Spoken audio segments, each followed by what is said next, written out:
Okay, so the word pyramid came from the fact that in order for you to sell Arbonne, you must sign up under somebody who already sells it. And the reason for that is because the person that you sign up under becomes your like mentor. So they're the ones who are going to kind of guide you with the products. They're the ones who are going to recommend products to you. They are the ones that are going to help you with like marketing and product descriptions and all of those things. I mean, I would not sell something that I didn't do like my own research on. Obviously, that's just how I am. But I actually used the products for 30 days before I fell in love with them and was like, holy crap, I need to sell this. Like, I need to change other people's lives. Which I started with my families. So, and like all of my aunts, my mom, Taylor, we're all on Arbonne products, like using them and like getting the benefits from them. So I think that's where the word like pyramid came from, because I signed up under somebody, but that person that I signed up under, they signed up under somebody else. Like, they're not like the founders of Arbonne. They don't know all there is to know about Arbonne. And then obviously the person that I am under, their mentor like kind of guided them and led them along the way. The way that you get like compensated through Arbonne is through product sales. So whenever I signed up under my mentor, she got zero like financial gain from it. So that's where the word like scheme comes from, is like the financial game of recruiting, or the financial gain of recruiting consultants. So when I signed up under my mentor, she got zero financial gain. And that's just how Arbonne works. So 100% I can say Arbonne is not a pyramid scheme. As far as like, I know that it is very like clear cut in the agreement that you signed to become a consultant, that is how it works. And then you have like a consultant dashboard where you can see all of your numbers, your analytics, like your growth charts of like your sales and stuff like that. And then you can even see how you're compensated through product sales. So to answer y'all's question from yesterday, no, Arbonne is not a pyramid scheme, but yes, I understand where the word like pyramid came from. So I don't think it's fair to have a like to just assume something about a company without doing your own research. So if you ever think like a company is, you know, doing something illegal, because pyramid schemes are illegal, I would like definitely ask about it, do your own research, and then if you find it to be true, then report them to the Better Business Bureau, because that's totally illegal. So I hope that that answers y'all's question about Arbonne. Oh my gosh, this is so white. Like, I'm just looking crazier and crazier. This would happen the one time that I'm like filming while getting ready. Like, my makeup is off to a great start here. I used the wrong concealer. My powder is like way too light over it. Reminded of something. Looking at my face in the viewfinder, I was just reminded of something that happened when I was younger, which I pray never happens to Aaron. I burned myself on the oven tray yesterday. Whenever I was in middle school, there were these two girls who I thought were my friends. I mean, I guess they were my friends, but what they did was not very friendly. I overheard them talking about my skin tone, which is so awful, because in 8th grade, it's such a like influential age when you like hear somebody talking badly about you, especially when it comes to like your appearance.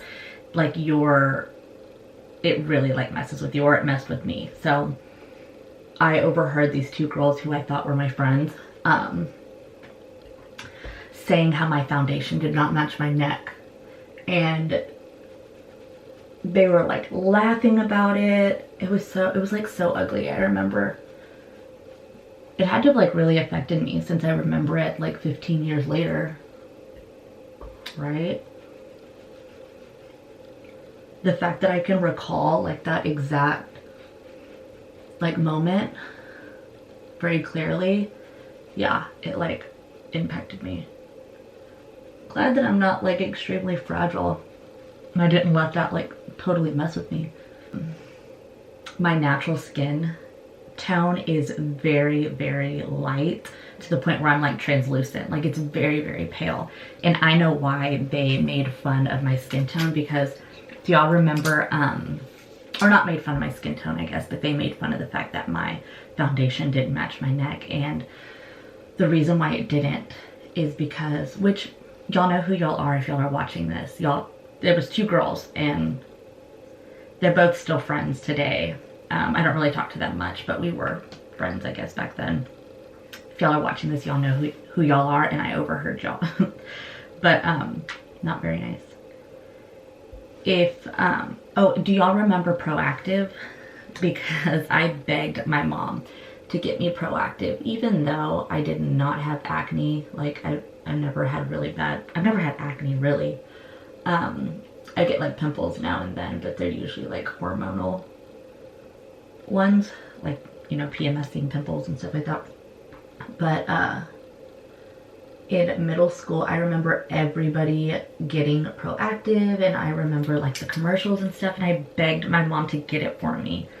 Like, I begged my mom to get it for me, and even though I didn't need it, and she did, like the great mother she is, and I used it and I broke out in hives. So I went to the dermatologist, and they told me that I was allergic, like highly allergic to salicylic, benzoyl peroxide, all the ingredients that are in like every skin cleanser, like Clean and Clear, Clarisol, what's it called, Oxy, oh my god, I don't even know the other one, but all of those that you see like on the like Walgreens, CVS, Target shelves for acne treatment, I'm allergic to like all of the ingredients inside of it. So I didn't know that then, but I broke out in hives all over my face and down my neck, because that's where I had put the Proactive. Like, I put it like all through here, and every spot the Proactive touched had a hive on it. So I had to cover it all up with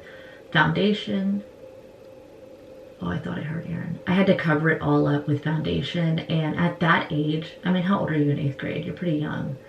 At that age, I did not know like the proper way to match my skin to my foundation. I'm pretty sure I just used whatever I found on myself. So those girls make fun of me. I remember it today. It is not cool, and I pray that Aaron does not have to, I don't know, I just pray that Erin doesn't hear something about herself that she believes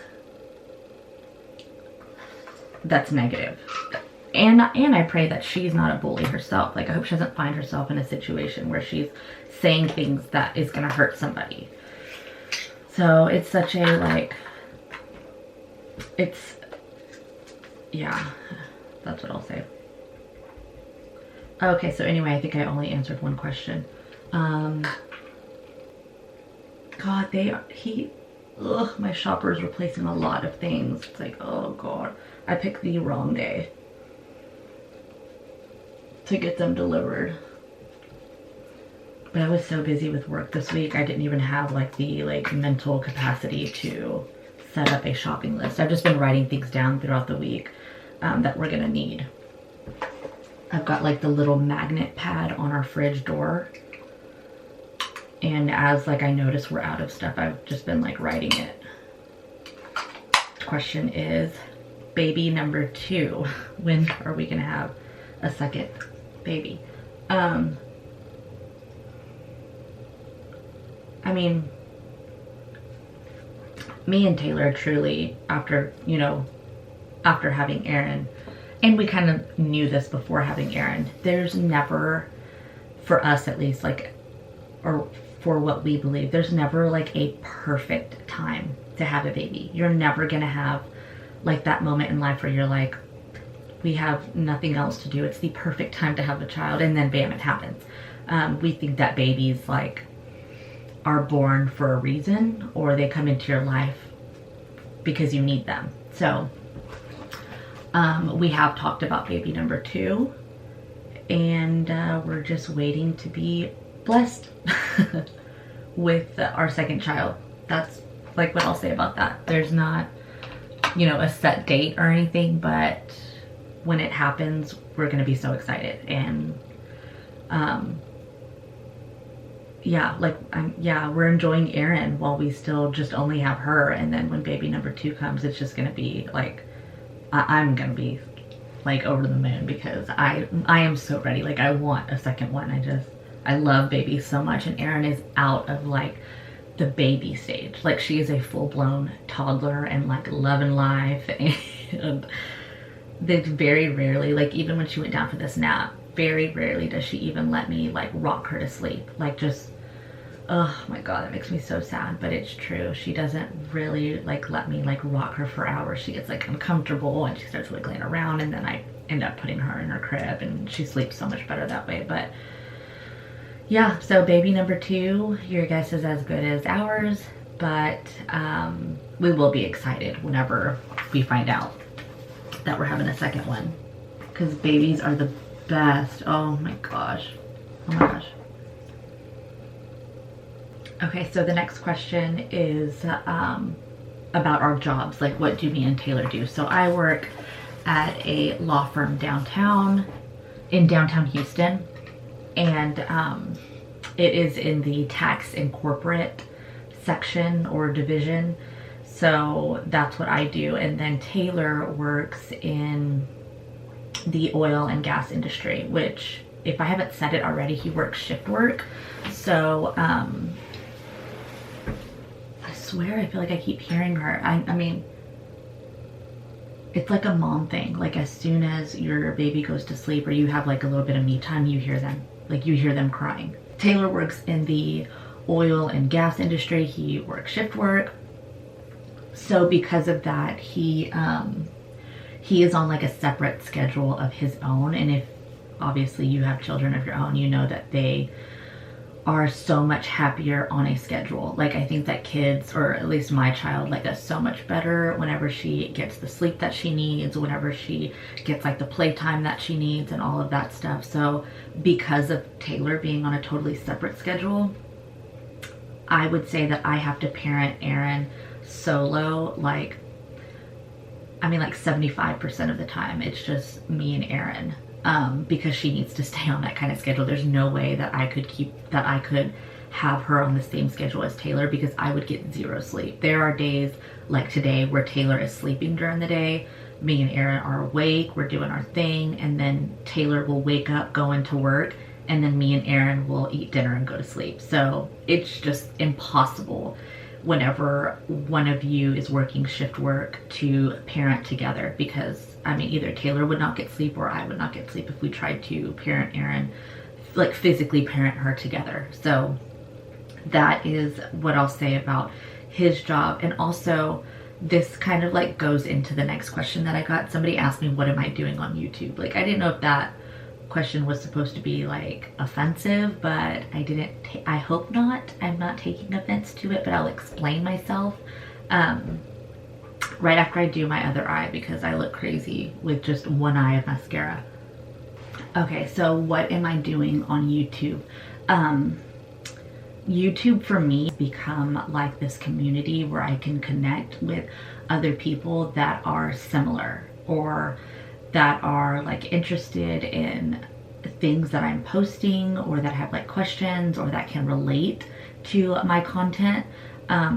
Since Taylor does work a job that requires him to be on like a totally separate schedule than me and Erin, a lot of the times we're seeing him like in passing, or we have like very limited time together, and we have to like schedule out when we can be together and have like family time. So YouTube for me has been a place where I can find like support, even like advice sometimes, and it's a place where it helps you not to feel so lonely. Like it is such a huge and like uplifting community.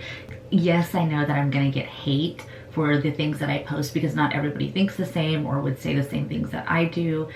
And whenever you open yourself up so much publicly, there's always gonna be hate. So I have found a heck of a lot more support and love versus hate from my YouTube videos, but that is why I am like doing YouTube. the very first video that I ever posted was my start of YouTube. And the reason why I did that was because we went through such a struggle trying to find help for Erin for her allergy and her reflux, that once we finally got on top of it and got her the help that she needed, it was such a long road that I wanted to do a video on it to document it and to hopefully help other parents out there that may be going through the same thing, because what we went through with Erin was the hardest thing that I had ever had to go through in my life. Like, there is no other, I mean, there's nothing harder, I feel like, on a parent than seeing your child struggle, especially like with their health. So that video, which is the first video I ever posted, you can go back and watch it. It's the reflux symptoms and cure for my daughter video. That was the video that started my YouTube channel, and from that video, all of the support and the questions and the connections that I made with other parents, that is why, like, I continued my channel, because I would just not give that up. I couldn't give it up at this point. It's such a, like, just beautiful thing that I've gained from YouTube. So I hope that answers your question on what am I doing on YouTube. It's kind of broad, but I hope that answered it. So thank you guys for watching this video. I'm gonna go do some laundry and other house stuff while I can, since Erin is napping. But I appreciate your time in watching my video. If you enjoy my videos, please like, subscribe, and comment below if there's any content that you want to see in the future. I really enjoy filming and editing. It's always been a passion of mine. So if there's anything that you'd like to see, please don't hold back from letting me know. So thank you for watching. I hope that you've enjoyed it, and I will see you next time. Okay, bye.